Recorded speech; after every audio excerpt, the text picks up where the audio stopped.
देश के कानून व्यवस्था को धता बताने वाला बंगाल एकमात्र ऐसा राज्य नहीं है, बल्कि इस कड़ी में पहले से भी और कई राज्य शामिल हैं और ये देश देखता रह रहा है उनको शांति से और कुछ कर नहीं पा रहा है। अभी 2 दिन पहले अतिशी मार्लेना ने दिल्ली विधानसभा के अंदर गुरुओं की बेअदबी की, मजाक उड़ाया एक बहुत ही भद्दे लहजे में और उसका प्रतिकार किया वहां बैठे हुए अन्य विधायक लोगों ने। बाहर में आके भी प्रतिकार हुआ, कपिल मिश्रा ने कुछ बोला और कपिल मिश्रा पे पंजाब में एफआईआर करवाई गई लुधियाना में।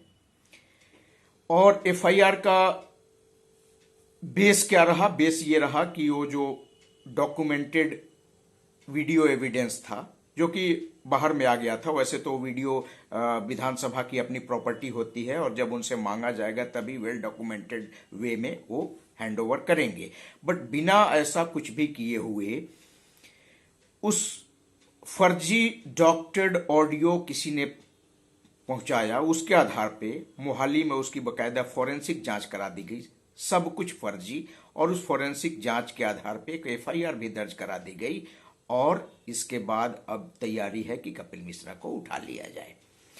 अब ये बताइए, एक देश के अंदर ऐसा कैसे हो रहा है कि बिना ऑथेंटिक प्रक्रिया के एक फर्जी डॉक्टर्ड ऑडियो के आधार पे एक फॉरेंसिक लैब उसको ऑथेंटिकेट कर देता है और एक एफआईआर भी हो जाती है। और एफआईआर किस लिए? कि कपिल मिश्रा ने अतिशी मरलेना के खिलाफ कुछ बोला। अब ये आप देखिए, ये संभव है कतई भी कि बिना विधानसभा के स्पीकर के जानकारी के एक ऑडियो विधानसभा के अंदर जो घटित हुआ था, बकायदा उनका एक प्रिविलेज है कि उसके बारे में बाहर में कोई संज्ञान नहीं लिया जा सकता, उस आधार पे किसी के खिलाफ एफआईआर हो जाए और वो आदमी कहता रहे कि हम डेमोक्रेसी के संरक्षक हैं, हम डेमोक्रेटिक वैल्यूज के संरक्षक हैं। ये अनार्किस्ट लोग कहां लेके जाएंगे इस डेमोक्रेसी को? हम सब, आप सब के लिए विचारणीय है कि ये डेमोक्रेसी कहां तक जाएगा, ये हिटलर शाही कहां तक चलेगा। किसी के खिलाफ कभी भी एफआईआर कर दो, उसको उठवा लो। कुछ दिन पहले एक पत्रकार के साथ भी हुआ था, बिहार की ही पत्रकार थी, भावना नाम था उनका, और उनको रातों रात उठवा लिया गया, बहुत ही गंदे जगह पे रखा गया, रात भर टॉयलेट के पास। So is it not a matter of concern for all of us? ये एक ऐसा अनार्किस्ट आदमी भी आ जाएगा।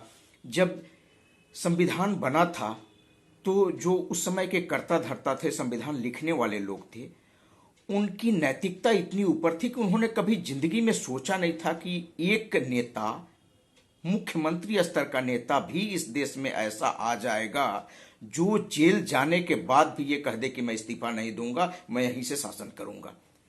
इसलिए उन्होंने संविधान में इस बारे में कुछ व्यवस्था दी ही नहीं। उनको लगा होगा कि जब कोई जेल जाने की नौबत आ जाएगी तो इतनी नैतिकता तो हमारे देश के नेताओं में जरूर रहेगी कि वो इस्तीफा कर दे। मतलब कि एक आदमी भले जेल जाए लेकिन एक मुख्यमंत्री जेल न जाए।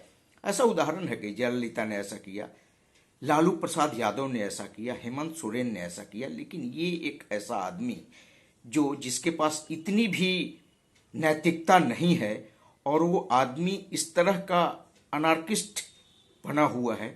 जैसे अभी मैं आपको एक वीडियो दिखा रहा हूं, ममदानी ने भी बहुत कुछ प्रॉमिस किया था अमेरिका में और फाइनली जब वो मेयर बन गया तो अब लोगों की क्या प्रतिक्रिया है बस में देख लीजिए। उसने कहा था कि बस मैं फ्री कर दूंगा पूरे न्यूयॉर्क में चलने के लिए लोगों को, लेडीज को तो स्पेशली। अब एक लेडीज ये कह रही है कि बस का फेयर 0 तो नहीं हुआ, अलबत्ता लगभग दोगुना हो गया है।